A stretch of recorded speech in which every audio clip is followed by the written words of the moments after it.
Hello students हम 6.2 के 1 to 5 question कर चुके थे। आज हम 6th क्वेश्चन करते हैं। Find the Mobius transformation. हमें मोबियस ट्रांसफॉर्मेशन फाइंड करनी है which maps real Z greater than zero. जो रियल जेड आएगा आपका greater than equal to zero, सबको कहाँ मैप करेगा? Unit circle mod of W less than equal to 1 पे। तो लेट डब्ल्यू इक्वल टू माना हमने A Z plus B by C Z plus D. ये एक मोबियस ट्रांसफॉर्मेशन है where A D minus B C non zero. ये हमने मान लिया कि ये आपकी एक मोबियस ट्रांसफॉर्मेशन निकल के आएगी। जर्नल हमने मान ली, तो इसके अंदर हम वैल्यू फाइंड कर लेंगे तो वही आपकी क्या हो जाएगी? Mobius transformation. तो क्या है यहाँ से देखो, यदि हम सी को जीरो रखते हैं, जैसे ही हमने सी को ज़ीरो किया तो आपके पास क्या आता है कि जब हमने सी को ज़ीरो करेंगे तो सी ज़ीरो करते ही आपके पास क्या हो जाएगा? तो हमने जो आपके पास इन्वर्स पॉइंट थे वहाँ पे आपको बताया था कि जो यूनिट सर्कल होता है मोड ऑफ जेड, इसके दो इन्वर्स पॉइंट होते हैं, जीरो और इन्फिनिटी। ये नोट डाउन कर लेना क्योंकि इसका प्रूफ मैंने देखा था, कहीं प्रूफ नहीं है इसका। ये एक नोट में है ये चीज़ कि जीरो और इन्फिनिटी को इन्वर्स पॉइंट माना गया है किसका? यूनिट सर्कल का मोड जेड इक्वल टू 1 का। तो यहाँ से देखो अब डब्ल्यू आपके पास दिया हुआ है, तो जब हम सी को जीरो रखेंगे तो आपके पास सी को जीरो रखते ही the points W equal to zero, W equal to infinity, दो चीज़ें मिलनी है। कैसे कि जब हम यहाँ से आपका c कॉमन निकालेंगे तो क्या आ जाएगा आपके पास? z प्लस डी बाई सी। और यहाँ से जब हम आपका a कॉमन निकालेंगे तो आ जाएगा z plus B by A. तो आपका क्या हुआ कि then the points w equal to zero, w equal to infinity, which are the inverse point with respect to the unit circle mod of w equal to 1। इस वाली theorem से, इस वाली स्टेटमेंट से, थ्योरम नहीं है एक खाली स्टेटमेंट है, एक नोट डाउन कि आपके पास अब देखो डब्लू के अंदर दी हुई है चीज़ें। इन्वर्स ट्रांसफॉर्मेशन बोल सकते हो आपको, या फिर यहाँ से निकालो तो डब्लू को बोल सकते हो आप क्या? T inverse Z. तो आपके पास इन्वर्स ट्रांसफॉर्मेशन के अंदर अब आपके पास क्या आएगा कि एक point Z equal to minus B by A. यहाँ से यदि मैं ए कॉमन निकालूँ और सी कॉमन निकालूँ तो आपके पास क्या बन जाएगा? ए कॉमन निकाला तो बन गया Z plus B by A, और नीचे सी कॉमन निकाला तो बन गया Z plus D by A. तो यहाँ पे यदि मैं रख दूँ माइनस बी बाई ए, यहाँ पे माइनस बी बाई रखते ही जीरो हो जाएगा ऊपर का, तो डब्ल्यू इक्वल टू जीरो मिलेगा। यदि यहाँ पे मैं रख दूँ आपका कितना? Minus of D by A, तो जीरो होते ही नीचे जीरो, तो ये क्या बन जाएगा? इन्फिनिटी। तो आपके पास दो पॉइंट मिलेंगे, W equal to zero, W equal to infinity, which are the inverse point with respect to the unit circle corresponding to the point Z equal to this and this in the Z plane. अब देखो ये point अगर दिए हुए हैं तो ये point अब आपको निकालना क्या है? आपको real Z greater than equal to zero की क्या निकालनी है? इमेज निकालनी है। तो these points must be symmetrical with respect to the imaginary axis real Z equal to zero. तो हमने एक को तो मान लिया जेड इक्वल टू माइनस, अब इन्वर्स ट्रांसफॉर्मेशन है तो ये आपकी वैल्यू हो गई ना। इन्वर्स पॉइंट आपके पास क्या आ गया? इसको मान लिया हमने अल्फा, दूसरे को मान लिया हमने अल्फा माइनस ऑफ अल्फा बार। जैसे अगर हम बात करें तो आपका क्या होता है, एक जेड वन पॉइंट और एक जेड टू पॉइंट दिए हुए हैं, तो अगर ये दोनों इन्वर्स पॉइंट हैं तो Z one into Z two bar equal to R of square के इक्वल करते थे। तो आपके पास यहाँ से जेड टू बार की वैल्यू आ जाएगी R square by Z one. तो इसी तरीके से minus of B by A और माइनस ऑफ डी बाई सी को हमने एक को मान लिया अल्फा, दूसरे को मान लिया हमने कितना? माइनस ऑफ अल्फा बार। मतलब आप यहाँ से डी बाई सी को अल्फा मानो तो डी बाई सी को, सॉरी माइनस नहीं लगेगा, माइनस यहाँ पे लगा दिया हमने, minus of D by C कितना आ गया? Alpha bar. तो इक्वेशन वन क्या बन जाएगी आपके पास? W equal to A by C Z minus alpha by Z minus alpha of bar. अब हमें ए बाई सी की वैल्यू फाइंड करनी है बस, बाकी तो जेड के अंदर आ ही गया पूरा, ये इन्वर्स पॉइंट आ गए। तो बाकी हमें सिर्फ ए बाई सी अगर मिल जाए तो आपका ए बी सी डी हट जाएगा, जो ट्रांसफॉर्मेशन मोबियस ट्रांसफॉर्मेशन है वो आपकी फाइंड हो जाएगी। तो आपके पास ए बाई सी फाइंड करने के लिए क्या करते हैं हम? देखो any point on real Z equal to zero corresponding, अब हर पॉइंट के कोरोस्पोंडिंग की डब्ल्यू प्लेन में भी पॉइंट मिलेगा, तो हम इन particular real Z equal to zero पे जेड को जीरो मान सकते हैं। जेड को जैसे ही हम जीरो मानेंगे तो उसके कोरोस्पोंडिंग यूनिट सर्कल पे एक पॉइंट मिलेगा mod of W equal to 1। तो जब हम real Z equal to Z को जीरो पुट करेंगे तो यहाँ पे जेड को जीरो पुट करो तो कितना आ गया? ए बाई सी का modulus zero minus alpha upon zero minus alpha bar equal to 1। तो यहाँ से ए बाई सी का मॉडुलस हो गया 1। तो ए बाई सी किसके इक्वल हो गया? ई की पावर आइटा लेमडा, या आइटा थीटा बोलो, where theta is real. E की पावर आइटा लैम्डा बोल देते हैं in general, where lambda is real. तो डब्ल्यू आपके पास कितना हो गया? ई की power iota lambda into this. ये आपके पास क्या आ गई? एक रिक्वायर्ड ट्रांसफॉर्मेशन। एक चीज़ इसमें देखना बच्चों, ये क्या है? The points must be symmetrical with respect to imaginary axis. तो minus of B by x एक अल्फा आएगा, तो माइनस ऑफ डी बाई सी को क्या पुट करोगे? Minus of alpha bar. तो minus of alpha bar put करते ही ये आपका प्लस हो जाएगा, यहाँ पे भी आपका प्लस आएगा, इसको सही कर लेना। तो ये आ जाएगा आपके पास कितना, Z plus alpha of bar, W की क्या आ जाएगी वैल्यू, ये आ जाएगी। माइनस इसलिए लगाया क्योंकि जब हम एक तो आपका अब सिमेट्रिकल अबाउट इमेजिनरी एक्सिस का मतलब हुआ एक यहाँ पे प्रेजेंट एक यहाँ पे, तो जब ये रियल यहाँ पे प्रेजेंट होगा अल्फा, तो यहाँ पे कितना प्रेजेंट होगा फिर माइनस ऑफ अल्फा। तो अल्फा और माइनस ऑफ अल्फा 2 पॉइंट आएंगे, तो एक Z1 होता है तो दूसरे पे हम बार लगाते हैं Z2 पे, तो अल्फा तो एज हो गया, Z2 पे बार लगाया मतलब माइनस ऑफ अल्फा पे बार लगा दिया। तो इस तरीके से यहाँ पे क्या आ जाएगा फिर प्लस आ जाएगा। इसको एक बार सही कर लेना थोड़ा। अब सेकंड कह रहा है, देखो इसको हम वेरीफाई भी कर सकते हैं कि जो हमने निकाली है जो ट्रांसफॉर्मेशन, वही आपकी क्या है, वही ट्रांसफॉर्मेशन होगी कि जो रियल जेड को किसके ऊपर मैप करेगी, W lambda great less than equal to 1 पे। तो इसके लिए क्या किया हमने, डब्लू बार -1 की वैल्यू निकाली। डब्लू की वैल्यू हम निकाल चुके हैं, डब्लू बार हमने लिखा -1। इसको सोल्व कर लिया, सोल्व किया जब इसको हमने, तो सोल्व करने पे आपके पास क्या आया, W bar -1 4 into real Z real of alpha bar by Z plus alpha bar का स्क्वायर। देखो ये तो ग्रेटर देन 0 ही होना है क्योंकि अल्फा पॉजिटिव साइड है आपकी। अब रियल जेड अगर 0 हुआ, ये 0 हुआ, तो यहाँ से ये 0 आ जाएगा क्योंकि पूरा 0 आ जाएगा। जब ये 0 आते ही आपके पास मोड ऑफ डब्लू की वैल्यू क्या आ गई, देखो डब्लू बार का मतलब होता है मॉडुलस ऑफ डब्लू का स्क्वायर। तो ये आपके पास कितना आ गया, mod of W equal to 1 आ गया। अगर ग्रेटर देन 0 किया तो ये डब्लू बार -1 ग्रेटर देन 0 मतलब डब्लू मॉडुलस ऑफ डब्लू की वैल्यू क्या आ गई, लेस देन 1। देखो एक बार रियल जेड जब 0 होता है तो इक्वल टू 1 आता है, यूनिट सर्कल पे मैप होता है, और जब ग्रेटर देन 0 होता है तो किस पे मैप होता है, सर्कल के इंटीरियर पे। ये बोल सकते हो आप जो आपके पास यूनिट सर्कल दिया हो उसके इंटीरियर लेस देन 1 पे। तो टोटल आपके पास रियल जेड कहाँ मैप होगा, mod of W less than equal to 1 के ऊपर।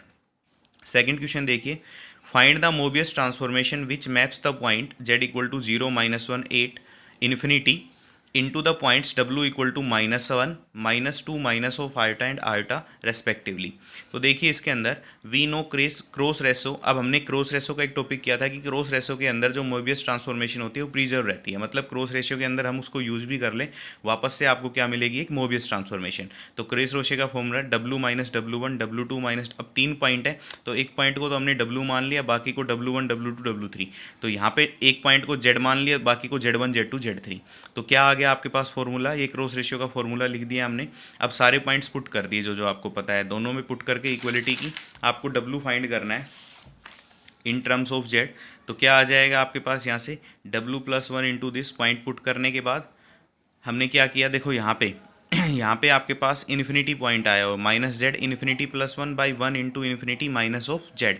तो आपके पास इन्फिनिटी को हटाने के 2 तरीके हैं, या तो आप शुरू से ही उसको कॉमन ले लीजिए जो इन्फिनिटी पे है, मतलब जैसे यहाँ पे आपके पास Z3 पॉइंट इन्फिनिटी दिया हुआ है तो यहाँ से Z3 कॉमन लीजिए और यहाँ से Z3 कॉमन लीजिए, दोनों को काट लीजिए, इन्फिनिटी अपने आप खत्म हो जाएगा। या दूसरा तरीका है कि इन्फिनिटी रख दीजिए, फिर आप limit n tends to infinity लगाइए और इन्फिनिटी की जगह क्या पुट कर दीजिए, n पुट कर दीजिए, जैसे कि हमने यहाँ पे किया है। क्या है आपके पास, पॉइंट पुट करने के बाद सोल्व करेंगे तो ये आ गया -z into infinity +1 by 1 into infinity -z। इसको थोड़ा और सोल्व किया, और सोल्व करेंगे तो आपके पास आया -z infinity +1 by infinity -z। देखो तो इस वैल्यू को हमने सोल्व करना है क्योंकि इन्फिनिटी तो हटाना है। तो क्या आ जाएगा आपके पास, इन्फिनिटी -1 बाई इन्फिनिटी -z कितना आएगा, limit n tends to infinity n-1 by n-z। Infinity की जगह n पुट कर दिया और लिमिट को n टेंस टू क्या कर दिया, इन्फिनिटी। तो यहाँ से हमने ऊपर से भी n कॉमन लिया, नीचे से भी n कॉमन, n से n कैंसिल आउट, ये आ गया 1 - 1 by n by upon 1 - z by n। Limit put करते ही क्या आ गया आपके पास, ये भी 0 ये भी 0 बन गया कितना, 1। तो यहाँ पे आपके पास w + 1 into -2 eta upon 1 + eta into 1 eta minus W कितना आ गया, -z इंटू 1। यहाँ से w + 1 upon w minus eta निकाल लिया तो ये आ गया आपके पास।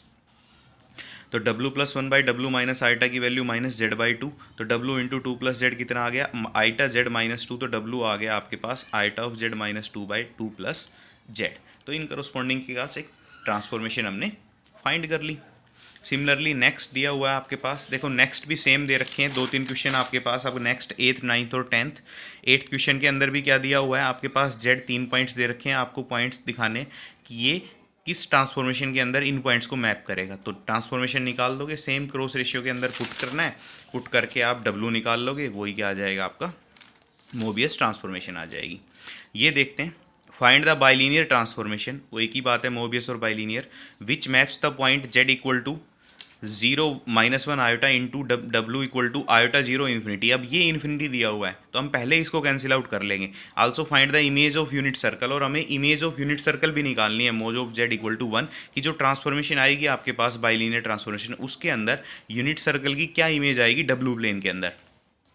तो देखो the required transformation is given by, ये फॉर्मूला तो क्रॉस रेशियो का याद रखोगे, W - W1, क्योंकि तीन तीन पॉइंट है तो एक पॉइंट को हमने W मान लिया, एक पॉइंट को Z मान लिया, तो W - W1, W2 - W3, W - W3 और W2 - W1 इक्वल टू कितना आ जाएगा Z - Z1, Z2 - Z3 और Z - Z3 और Z2 - Z1। यहाँ से क्या किया देखो W3 इन्फिनिटी है तो हमने दोनों तरफ से W2 ऊपर नीचे से कॉमन ले लिया, कॉमन लेके काट दिया। अब जैसे ही हम इन्फिनिटी रखेंगे तो ये भी जीरो और ये भी क्या आ जाएगा आपके पास जीरो, तो सिर्फ कितना बचेगा -1 अपॉन -1, कट जाएगा दोनों, तो क्या बचा W - W1 upon W2 - W1, और इधर सारी वैल्यू हमने पुट कर दी जो Z1 Z2 Z3 की है, और यहाँ पे भी हमने W1 और W2 की वैल्यू क्या कर दी पुट कर दी। तो आपके पास ये आ गया W minus iota into -1 upon -1 into 0 minus iota equal to Z - 0 -1 minus iota Z minus iota -1 minus of 0। यहाँ पे पुट करके आपने W निकाल लिया तो W आ गया आपके पास Z + 1 by Z minus iota. तो ये आपके पास क्या आ गई रिक्वायर्ड बाइलीनियर ट्रांसफॉर्मेशन। अब आपको इमेज निकालनी है यूनिट सर्कल की। यूनिट सर्कल की इमेज कैसे निकालोगे भाई, यूनिट सर्कल में आपको मोड Z इक्वल टू 1 होता है तो Z की वैल्यू चाहिए, इस ट्रांसफॉर्मेशन के तहत Z की वैल्यू निकाल लो। Z की वैल्यू निकाल के आप क्या करोगे U और V निकाल लोगे भाई, जो Z प्लेन के अंदर X और Y आएगा सिमिलरली वहाँ पे U और V आना चाहिए W प्लेन के अंदर, तो U V आ जाएगा। हम Z प्लेन को जो यूनिट सर्कल है उसको U V के अंदर दिखा देंगे। कैसे निकालेंगे देखो, इसको सोल्व के इधर मल्टीप्लाई करके हमने Z की वैल्यू निकाल ली। Z की वैल्यू आ गई 1 + omega of iota W of iota by W - 1 also mod Z equal to 1 है, इसके अंदर Z की वैल्यू रखी, Z की वैल्यू रख दी, सोल्व किया, U और V की वैल्यू निकाल ली यहाँ से सोल्व करके, दोनों तरफ से सोल्व करने पे U और V आया U इक्वल टू V। तो ये मैपिंग आ गई आपको कि W Z प्लेन के अंदर तो क्या था यूनिट सर्कल, W प्लेन के अंदर U इक्वल टू V कौन सी लाइन होती है ये वाली लाइन, दिस इम्प्लाइज ये यूनिट सर्कल को यहाँ मैप करेगा। उसके बाद नेक्स्ट क्वेश्चन पे आते हैं। नेक्स्ट क्वेश्चन दिया हुआ आपका find the image of the circle mod Z - 2 equal to 2 under the Mobius transformation. ये कह रहा है इस ट्रांसफॉर्मेशन के अंदर आपको इस सर्कल की इमेज निकालनी है। सिंपल सा है, इमेज दे रखी W equal to Z by Z + 1, तो पहले हम Z की वैल्यू निकालेंगे फिर यहाँ पे पुट कर देंगे और निकाल देंगे आंसर। तो क्या आया देखो आपका Z equal to Z by Z + 1, तो W into Z + 1 equal to Z, यहाँ से Z आ गया W बाई 1 माइनस W।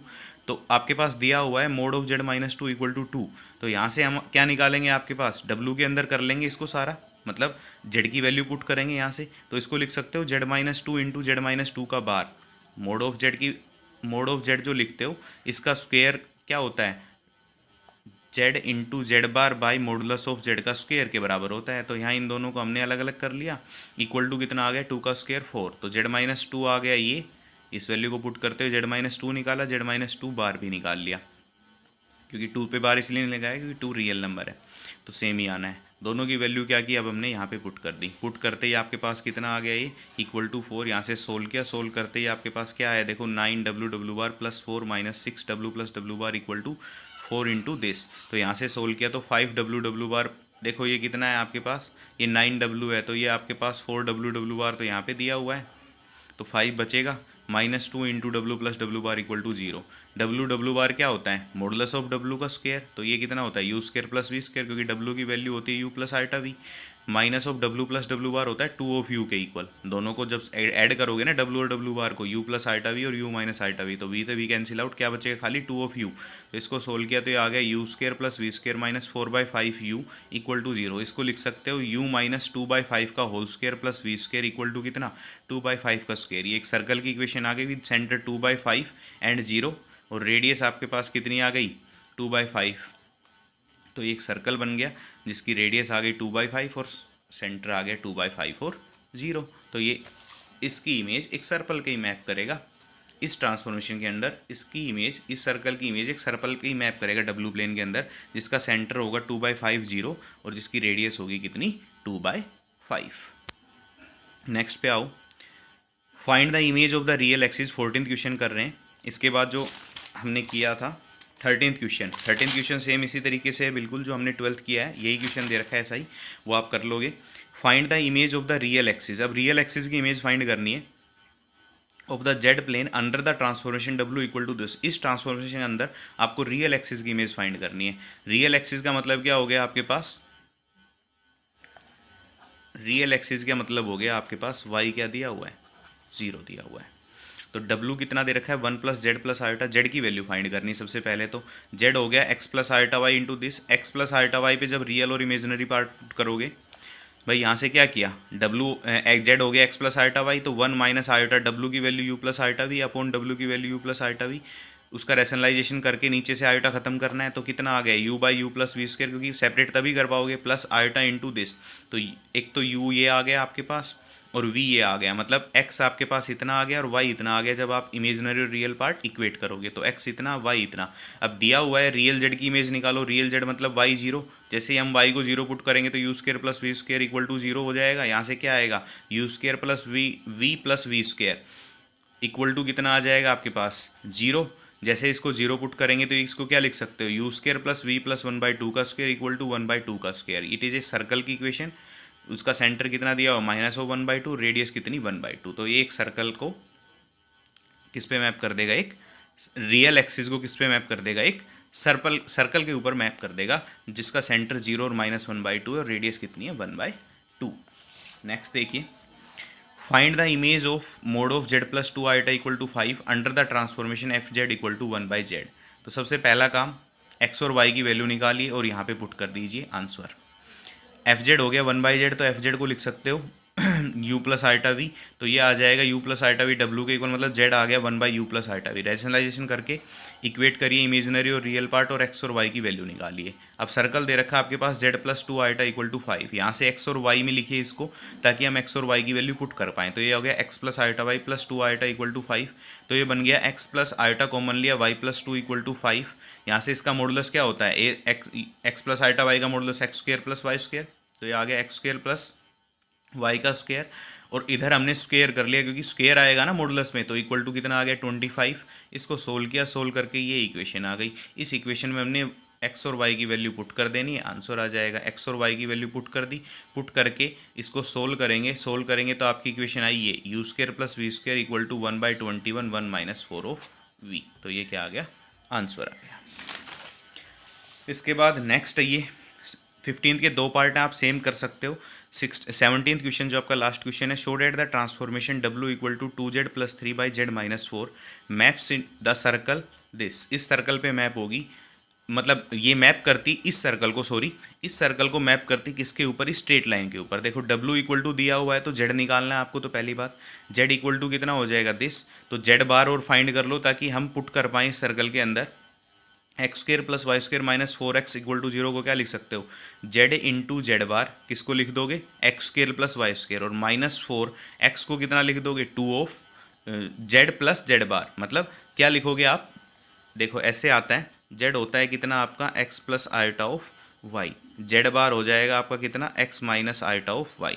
तो z प्लस जेड बार की वैल्यू आएगी 2 ऑफ x, तो यहाँ से आ गया आपके पास 2 नीचे, तो x की वैल्यू आ जाएगी z plus Z bar by 2। तो 4 से 2 कैंसिल आउट, तो बचेगा 2 आपके पास, और z इंटू जेड बार, यहाँ पे माइनस ही आएगा, प्लस नहीं आएगा। और z इंटू जेड बार मतलब मॉडुलस ऑफ जेड का स्क्वायर, जो किसके इक्वल होता है x square plus y square के इक्वल। तो इसकी वैल्यू आ गई, हमें इन दोनों की वैल्यू पता ही है, इस फॉर्मूले में पुट कर दिया। पुट करके आप इसको सोल्व कर लोगे, सोल्व करेंगे तो ये आएगा 22 into W plus W bar plus 33 equal to 0। तो ये आ गया 22 कॉमन, मतलब 11 कॉमन लिया तो आपके पास कितना आ गया, ये 4 ऑफ यू। 4 ऑफ यू क्यों आया, क्योंकि ये 2 ऑफ यू की वैल्यू है, तो ये हो गया आपके पास कितना 44u प्लस 33। तो 11 से कॉमन लिया तो 4 ऑफ यू प्लस कितना आ गया 3 इक्वल टू 0, जो कि क्या है एक स्ट्रेट लाइन। और यही आपको दिखाना था कि सर्कल को ये कहाँ मैप करेगा, एक स्ट्रेट लाइन के ऊपर मैप करेगा। तो ये टोटल आपके 6.2 मतलब 6 चैप्टर आपका खत्म है। नेक्स्ट हम 7th चैप्टर करेंगे इसके बाद।